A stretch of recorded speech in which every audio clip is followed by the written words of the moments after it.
कच्ची पक्की नीली पीली दड़ी में बिक जाता है और वो भूल जाता है कि अगर हमारी आवाज उठाने वाली अगर कोई देश में पार्टी है तो वो बहुजन समाज पार्टी है। जो कांग्रेस और भाजपा इस देश में दलित हितैषी होने का नाटक करती है, ढंग करती है। लेकिन मेरे साथियों, जय भीम।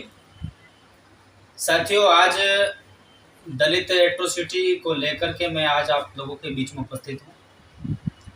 आप लोग देखेंगे कि देश में आए दिन इस देश की जो बहुसंख्यक समाज है, जो दलित समाज है, उस समाज पर मेरे साथियों आए दिन इस देश में जातिवादी मानसिकता के लोग आए दिन अत्याचार करते हैं। इस देश का जो दलित समाज है वो आए दिन जातिवादी मानसिकता का शिकार होता रहा है, होता आया है।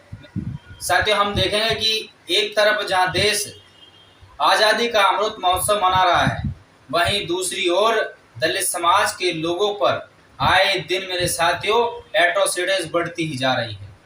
चाहे आप राजस्थान की कांग्रेस सरकार ले लीजिए, चाहे मध्य प्रदेश की भाजपा सरकार ले लीजिए, चाहे गुजरात की डबल इंजन की सरकार ले लीजिए, तमाम राज्यों में दलित समाज पर आए दिन अत्याचार होते हैं। साथियों, मध्य प्रदेश के छतरपुर जिले में अभी एक विगत दिनों में एक घटना हुई है।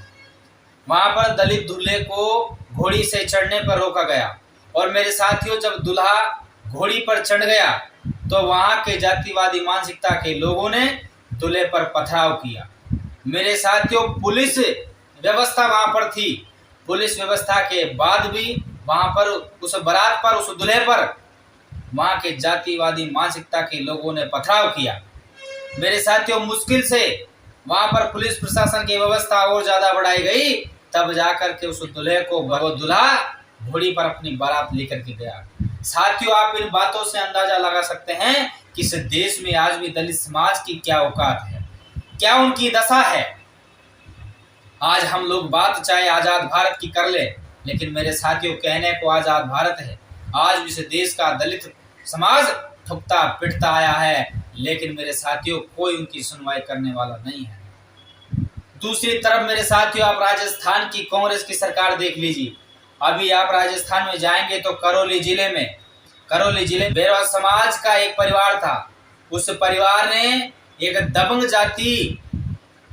जाति के परिवार से कुछ उधार पैसे ले लिए थे। मेरे साथी उन उधार पैसों को चुका पाने में सक्षम नहीं था, तो मेरे साथियों वहां की जाति के दबंग लोगों ने उस घर की महिला को उठा लिया और उठा करके मेरे साथियों बदतमीजी की। और मेरे साथियों उस महिला को वो लोग उठा करके ले गए थे, उस महिला की लाश मिली। आप लोग इस आजाद भारत में इसी कल्पना मेरे साथियों आप सोच सकते हैं। दूसरी तरफ मेरे साथियों आप लोग देखेंगे, साथियों आप गुजरात में देखेंगे तो गुजरात में मेरे साथियों गुजरात के जिला पाटन में एक दलित युवक द्वारा क्रिकेट खेलने की गेंद को, साथियों आप सोच सकते हैं मानसिकता, क्रिकेट खेलने वाली गेंद को छू लेने से ही मेरे साथियों वहां के जातिवादी मानसिकता के लोगों ने उस युवक की तलवार से अंगूठा काट दिया। मेरे साथ मात्र गेंद छू लेने से इस देश में अंगूठा काट दिया जाता है। पानी पीने से मटके के हाथ लगाने से बच्चे को मार दिया जाता है।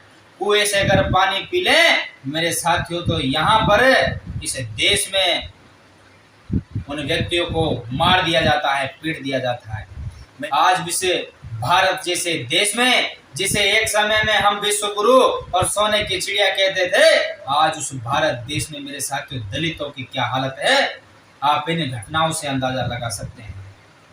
और मेरे साथियों इन समाज की आवाज उठाने वाला आज कोई भी नहीं है। यह समाज दर दर की ठोकर खा रहा है। अगर इस समाज की आवाज उठाने वाला कोई है तो मेरे साथियों एक ही पार्टी इस देश में हमें नजर आती है, वो है बहुजन समाज पार्टी। इन घटनाओं पर अगर किसी ने संज्ञान लिया है तो वह बहुजन समाज पार्टी ने लिया है। अन्यथा किसी भी पार्टी का ना तो कोई संवेदना आई है, ना कोई ट्वीट आया है, ना ही कोई बयान आया है कि तुम लोग आरोपियों को गिरफ्तार करो।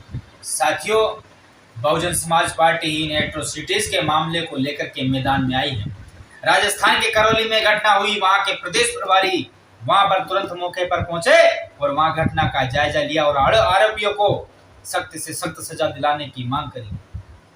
छतरपुर में आप लोग देख लीजिए, वहां भी बसपा ने मोर्चा खोला और सड़क से लेकर मेरे साथियों कलेक्ट्रेट तक उन लोगों ने मांग की कि आरोपियों को सजा मिलनी चाहिए। साथियों, इन एट्रोसिटी से आप लोग अंदाजा लगा सकते हैं कि दलितों की इस देश में क्या हालत है। कांग्रेस और भाजपा इस देश में दलित हितैषी होने का ढोंग करती है, बड़ी बड़ी हुंकारे भरती है। कांग्रेस और भाजपा इस देश में दलित हितैषी होने का नाटक करती है, ढोंग करती है।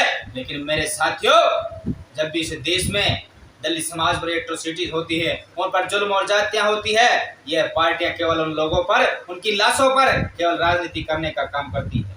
इन समाज की अगर कोई आवाज उठाता है तो मेरे साथियों एक ही पार्टी, एक ही दल हम लोगों को मिलता है, वो है बहुजन समाज पार्टी। लेकिन आज भी मेरा दलित समाज कहीं ना कहीं मेरे साथियों कच्ची पक्की नीली पीली दड़ी में बिक जाता है और वो भूल जाता है कि अगर हमारी आवाज उठाने वाली अगर कोई इस देश में पार्टी है तो वो बहुजन समाज पार्टी है। और इस पार्टी को हमें इग्नोर क्यों करना चाहिए? जब हमारे पिछवाड़े पे बजती है मेरे साथियों, तो केवल हाथी निशान नीला झंडा हम लोगों के काम आता है।